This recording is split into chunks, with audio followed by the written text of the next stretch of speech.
I'm going to read you a story called The Red Beast by K. Algani. It's about a boy who gets angry, but also about how he controls it. The Red Beast.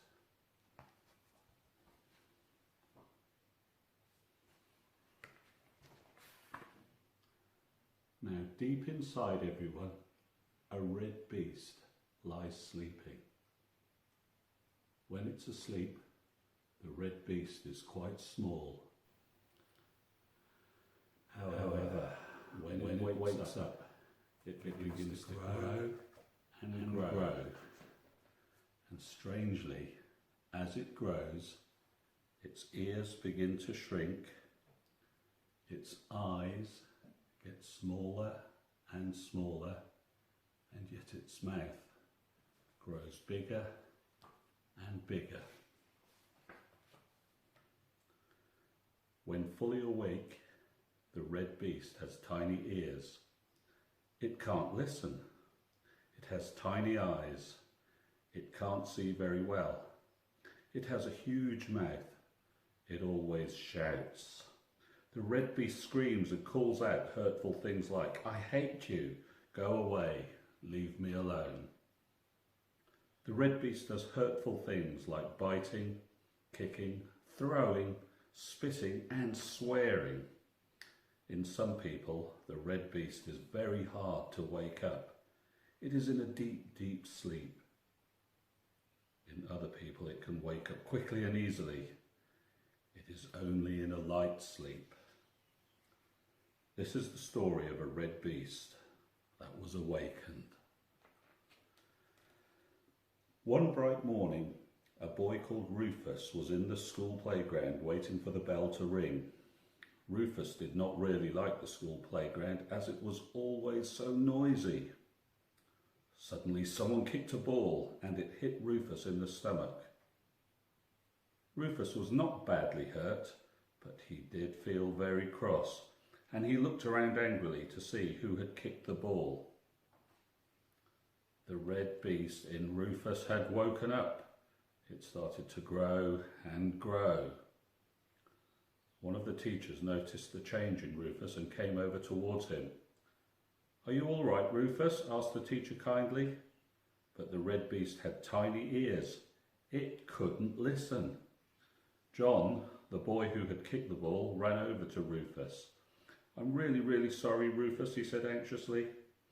However, the red beast had tiny eyes, and it could not see how sorry John was. The red beast swore and hit out at poor John. "I hate you. I'm gonna get you," it screamed with rage. John shrank back and started to cry. By this time, more teachers arrived. They trapped the red beast and took it to a quiet place. Red beast kicked and screamed. It spat at the teachers and said hurtful words. No one looked at the beast. They just took it into the school to the safe room. Rufus had been in the quiet place before. The teachers gave Rufus a stress ball. "Try to tame the red beast, Rufus," they said kindly.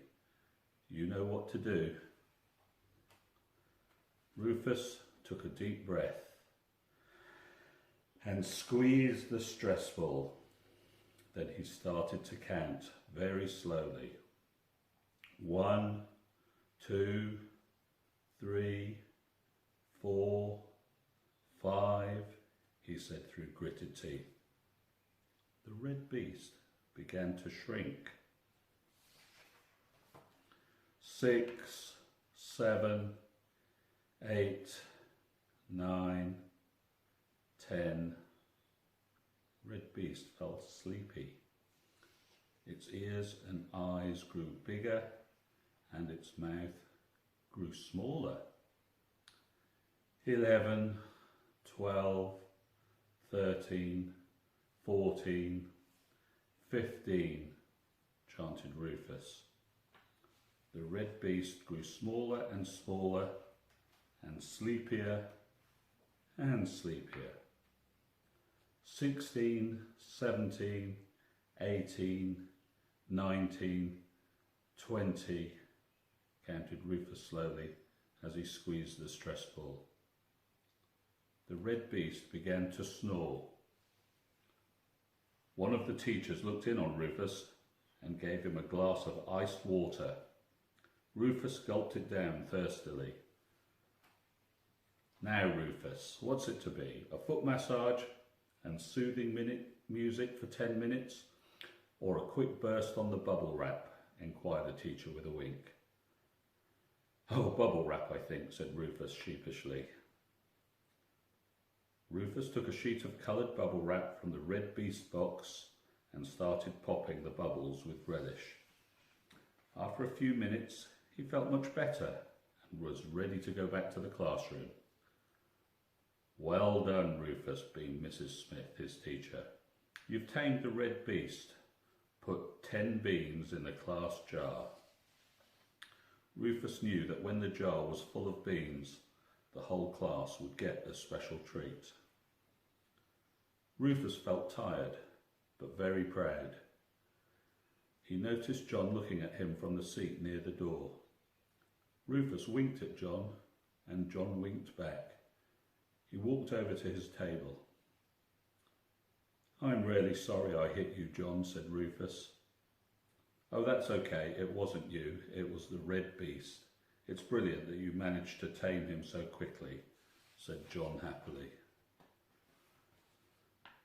Rufus knew that taming the beast wasn't easy and it would probably wake up again. However, now that he knew what to do, it would get easier and easier.